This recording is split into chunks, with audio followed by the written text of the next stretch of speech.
Hey guys, how's everyone doing? This is Sir Jedi Sentinel, and welcome back to Sentinel Reviews.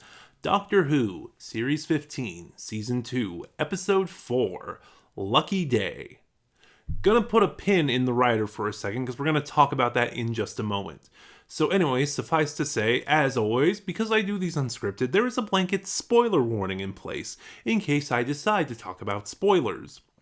If you do not wish to be spoiled, Doctor Who streams in the UK on BBC iPlayer and internationally on Disney+.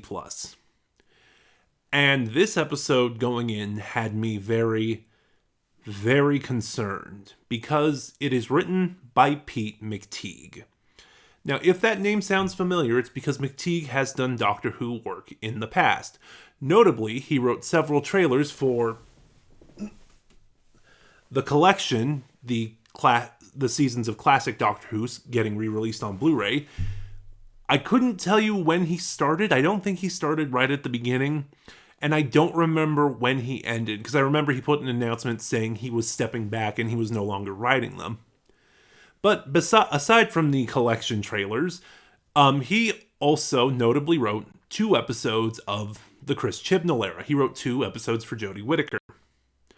Episodes that, while not bottom of the list, I think are 2 of the weakest episodes of the Jodie Whittaker era. He wrote Kerblam in Series 11 and Praxeus in Series 12. So having a writer who wrote episodes that I am not fond of, going into this I was a little nervous. Admittedly, I think these episodes are better than his outings in the Chibnall era, but they still aren't that great. I don't feel particularly strong about them, either for or against them. This is a very mixed bag episode, which is also a shame because this is an episode we desperately needed right now, especially living here. Ugh.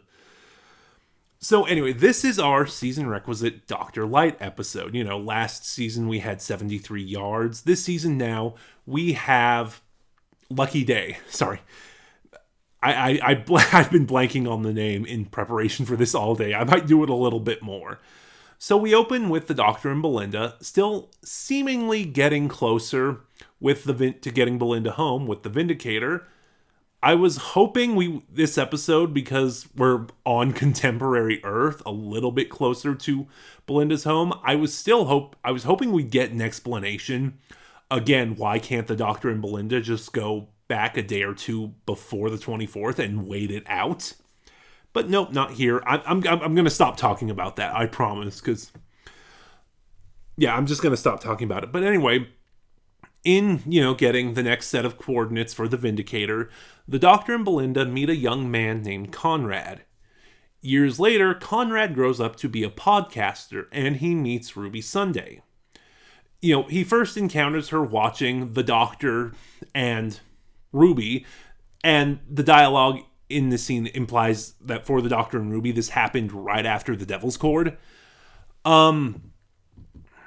He meets them as they are facing a creature called the Shriek. Years later, and then sometime after that, after the Doctor and Ruby have parted ways at the end of Empire of Death, Ruby shows up on Conrad's podcast talking about working with UNIT and the Doctor, which I'm surprised UNIT didn't shut this down. We saw one particular worker, one who has a very minor but pivotal role in certain events in this story, but I'm surprised UNIT did not shut this podcast down, is the point I'm getting at, which is kind of a weird thing, especially as this episode plays out. It's you're kind of a national security organization. Why are you letting this go on? But anyway, over the course of the first act of the episode, Ruby and Conrad form a relationship. They begin dating. And this creature that the Doctor and Ruby were hunting, the Shriek as it's called, seems to be hunting Conrad now. But it's revealed this was a ploy, staged by Conrad and a bunch of his buddies, to try and, quote-unquote, expose UNIT, because he is a part of a conservative think tank. And this is going after the internet far-right conservative movement. And that's what I said. Despite this being a mixed bag of an episode, this is an episode we desperately need right now. And that is honestly one of the best things about it. It's just the timing of this episode. Especially here where I live.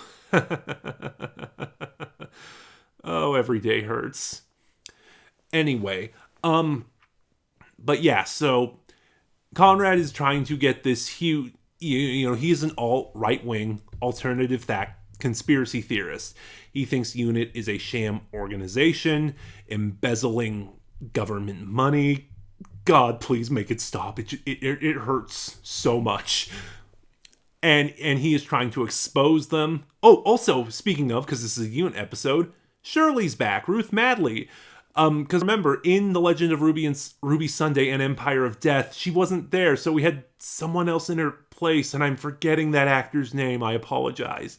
But Shirley's back. She doesn't have a big role here, but she's good. But, of course, Conrad is ableist against her. And, his voice is so... He uses... essentially, he uses this to launch himself into the spotlight. And then when he sort of breaks into UNIT headquarters to, try and get the nail in the coffin for UNIT, Kate decides to unleash the Shriek against him. And I really wish she had, because as some of my friends have pointed out, there's this problem with UNIT in New Who. Like, it kind of misappropriates what the Pertwee era was. The Third Doctor's time working with UNIT. There's this sort of mythologizing of it, like, oh, the Brigadier's a companion. Like, yes, I do consider the Brigadier a companion. The Doctor had this really great time working with UNIT, and he really didn't. Like, essentially, from Doctor Who and the Silurians onward, because of the events of Doctor Who and the Silurians, the Doctor's working relationship with UNIT throughout the entirety of the Third Doctor era was very contentious. He essentially chose to work with UNIT because he really had no choice because of his exile. And I feel like New Who's depiction of UNIT is looking back at the Third Doctor era with rose-tinted glasses. They don't see the Doctor... They don't see the Doctor's constant bickering with the Brigadier, his disagreements with the way UNIT operates. They don't seem to remember that the only thing the Doctor really liked about his period of exile, about working with UNIT, was Liz and Jo. They don't seem to remember that UNIT was actually a very morally gray organization. Again, Doctor Who and the Silurians, with orders from the higher-ups, the Brigadier commits genocide against the Silurians. Or, they don't seem to remember that in every UNIT story, because most of the time, this is really, I think, the first time that this hasn't been the case, most of the time in UNIT stories, the antagonist was either a government official, a government organization, or they were the secondary antagonist to the alien threat, So, in Doctor Who and the Silurians, the Doctor was trying to prevent a civil war between the humans and the Silurians, but, the scientists on this project that UNIT was overseeing wouldn't believe him, and essentially, because of that, they caused a pandemic. Or Inferno, there is a scientist trying to do this drilling project. The Doctor is seeing all the red flags, but they refuse to stop. And I feel like a lot of these nuances of the Third Doctor era of UNIT are being forgotten by New Who. And also, just, again, yes, we really need this episode, but it feels like, in a way, because of that, any UNIT story kind of accidentally, benefit of the doubt, glorifies the military-industrial complex. And just, all of this to say that, because at the last minute, Ruby intervenes and stops the Shriek from killing Conrad, I think this episode would have been better, I'm going to agree with my friend Jacob here, if Kate let the Shriek kill him. Because, you know, at the end, after he's been saved, Conrad goes back to his normal ways. And then the Shriek, we get a jump scare and a fade to black where the Shriek bites off his arm. And then they say that Conrad's gonna be okay. Also, you know, there was in Empire of Death, there was a gesture that a lot of people seem to pick up on that at the time I just thought meant nothing. I thought it was a, oh, I'm so thankful we're alive kind of thing. But it looks like we are leaning into this idea of Colonel Ibrahim and Kate as a ship. And I really hope that's not the case, because that has so many problems, probably the biggest of which is Kate is Ibrahim's boss. There is a massive power imbalance there. And, you know, should something happen, should their relationship sour, there is no mutual fallout. Like, Ibrahim's screwed. That's just a minor nitpick with everything else in this story. Mrs. Flood shows up again. And while I am beyond caring at this point, she's finally doing something.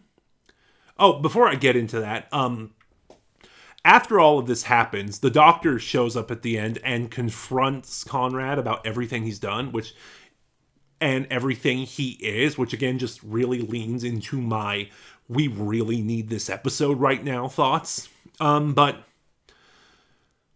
then after that, Mrs. Flood shows up and lets Conrad out of prison. And this is really after a season, 2 Christmas specials, and then the first 3 episodes of this season, we finally get Mrs. Flood actually being active, which has been my problem with the Mrs. Flood story arc so far. She's not active at all, so what's been going on?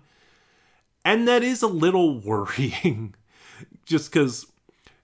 So, if you remember, sorry.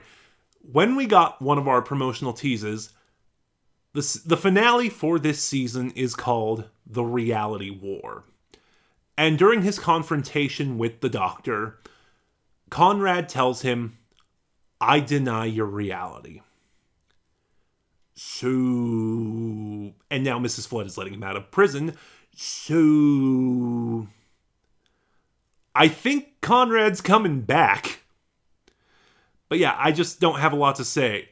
Lucky Day, because of its theming and messaging, is an episode we really needed right now, but it's just got a lot of problems. And once again, in this politically charged story, Pete McTighe kind of fumbles it. But it's not all bad. We get some phenomenal performances, especially from Gemma Redgrave. I do think, despite the problems the character still has, I do think RTD2 has been the best handling of Kate Stewart. We get a great scene from Ncuti Gatwa, and then but really this is Millie Gibson's episode. She gives a fantastic performance. And honestly, I'm so excited to see what she will do beyond this. But I think that's everything. Those are my thoughts.